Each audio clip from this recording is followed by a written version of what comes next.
Living in Thailand has definitely been an amazing experience, but just like any other place, there are some downsides that I have noticed or I've heard from a fellow expat. So if you're considering about making a move or you're just curious about how actually life is in Thailand, then in this video, I'm gonna give you a full breakdown, both of the good and the not so great part about living in Thailand. So let's start with the most common reason why people move to Thailand.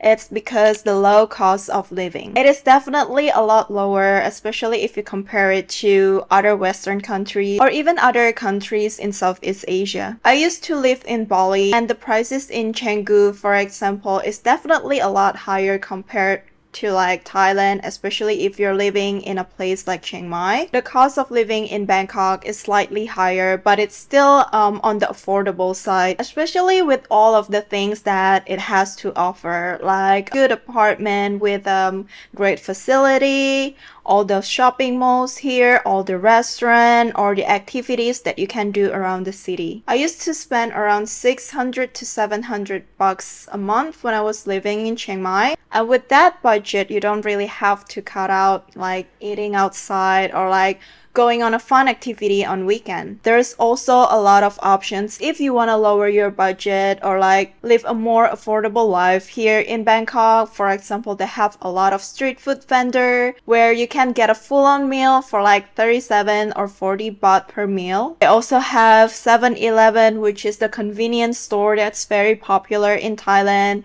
and it's amazing like the number of options and the variety of options that you can get even just from 7-Eleven. I would say you can easily spend less than 500 Thai baht per day for food. But this is one reality that I noticed after been living in Thailand for a while about the cost of living. While the cost of living is relatively low, you still see some people complain about the price, especially in a touristy place like Koh Samui or Phuket. People say that it's not as dirt cheap as what it used to be. And I do agree with that, especially if you compare the price now to the price was like 10 or 20 years ago. But the price are increasing everywhere, not just in Thailand. So I don't think it's fair to compare how it is right now to how it was like 10 years ago. I do agree that at some of the touristy places, the prices increase significantly just because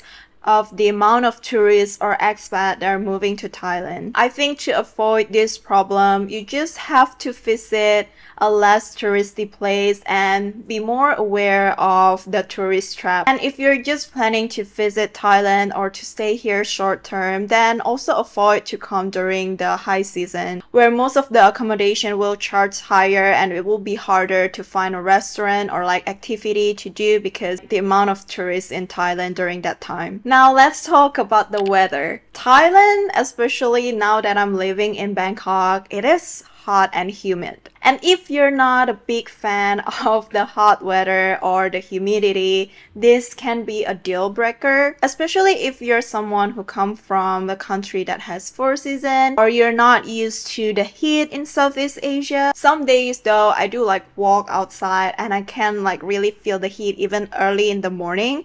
And I'm not sugarcoating this. I grew up in Southeast Asia, in Indonesia, and I still found that during a specific months of the year it is very hot in Thailand. But there is also a solution for this. If you're heading to the north part of Thailand like Chiang Mai or Chiang Dao during October, November or December, the weather there can be really pleasant because it's technically winter in Thailand. So from what I heard, the temperature in Chiang Mai during those months could reach around 20 degrees Celsius. Now the other complaints that I heard a lot is about the chaos and noise. The streets are very busy here, especially if you're staying in Bangkok. So yeah, the noise can be wild sometimes. If it's your first time in Southeast Asia, then I can imagine it gets a little bit more overwhelming.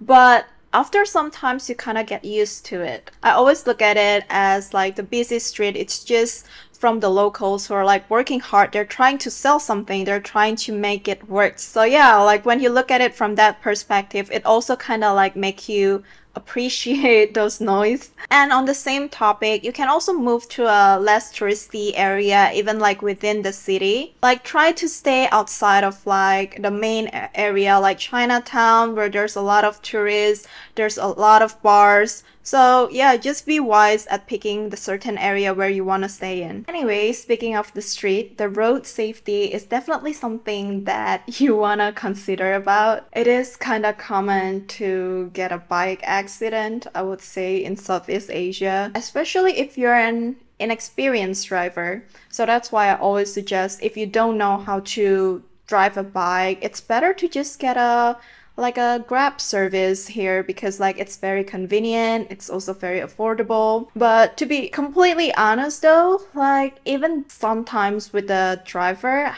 I still feel a little bit unsafe because of the way that they drive. Like they don't give you helmet, they don't have helmet. So like, yeah, it might be helpful if you know you're gonna take a bike a lot, just get yourself a helmet. But even here, like a couple days ago, I was on the bike and they have these trains about to like cross the road. So like they kind of like closing all the sign. I've seen a lot of drivers still just like driving around the cross when the train is about to cross the street, if that makes sense. So that is something that we want to be more mindful and consider if you're moving to Thailand. So this is also why it's very important to get a travel health insurance, especially if you're coming to Southeast Asia.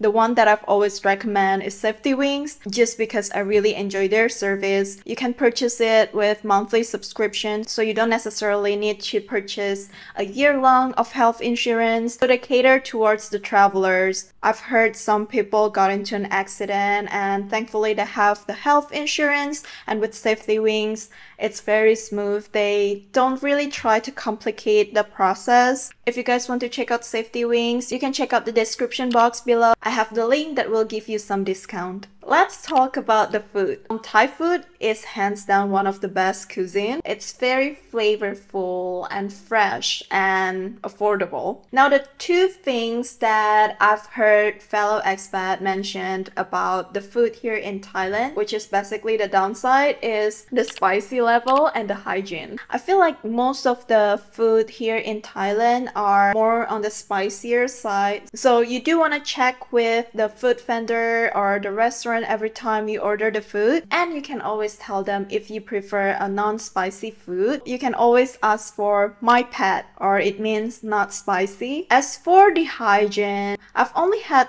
problem once when I first moved to Thailand. I think like I got a food poisoning for like, and it lasted for like 2 days. But I would say like most of the time when I eat street food, I'm okay. So I know like a lot of people are concerned about the street food. Honestly, just use your judgment and you'll be fine. There's a lot of like options. If your stomach is more sensitive towards street food, there's still a lot of like affordable meal options that you can get from the malls. Usually they have the food court, and yeah, they always have a good options over there. Honestly, I think those are everything that's like kind of like inconvenient about Thailand. I wouldn't even say inconvenient, because those are the things that you can easily avoid.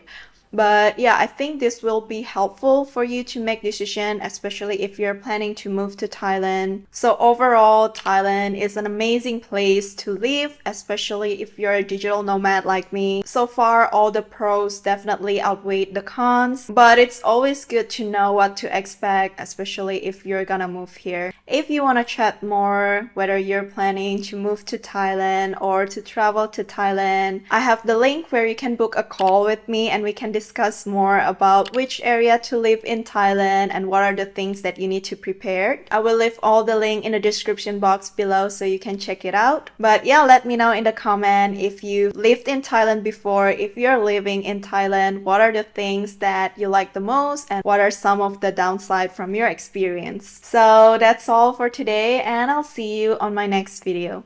Bye!